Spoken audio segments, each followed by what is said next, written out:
Hi, my name is Marshall Livingston, and I'm with HackTheBox. And today, we're going to be covering the brand new Enterprise platform.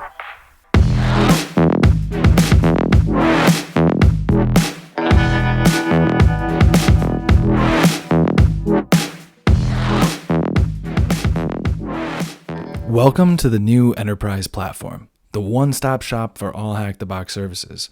In this video, we will be focusing on the user experience. This will include accessing services, connecting to labs, accessing machines and challenges, and submitting flags.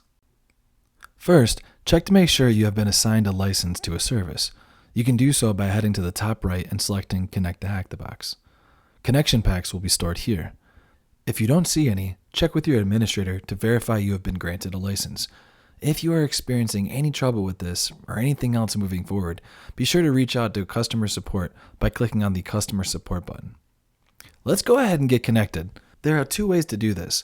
We can download our OpenVPN connection pack or select Pwnbox, which is our Parrot OS attacking platform that is completely web browser based. Choose whichever one is best for you. Once connected to the VPN server, we can head to the labs and start interacting with the content.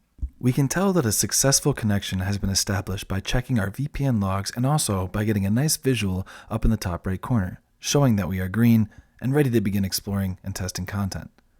Let's head into the dedicated lab environment and look through what the administrators and moderators have curated for us.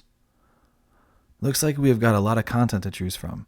Machines ranging from very easy to insane, along with a few forensics challenges. To access a machine, simply click on it and it will bring you to the machine profile page. Looks like the admins have turned on machine tags for us, giving us some hints as to what the box entails. We also have access to the machine matrix, which gives us a nice visual of what to expect.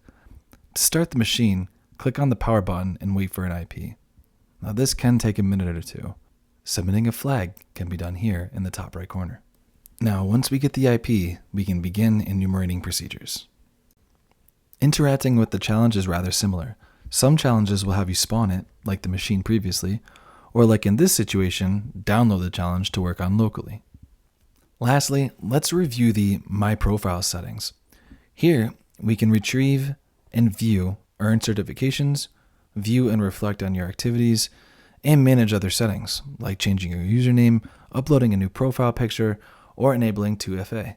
Another setting to take note of is the ability to link your ISC2 account to get CPE credits for work done on the HackTheBox Enterprise platform. Now, that should cover the user experience. Be sure to check out more videos that cover administration, moderation, hacking your first machine, and much more. Happy hacking.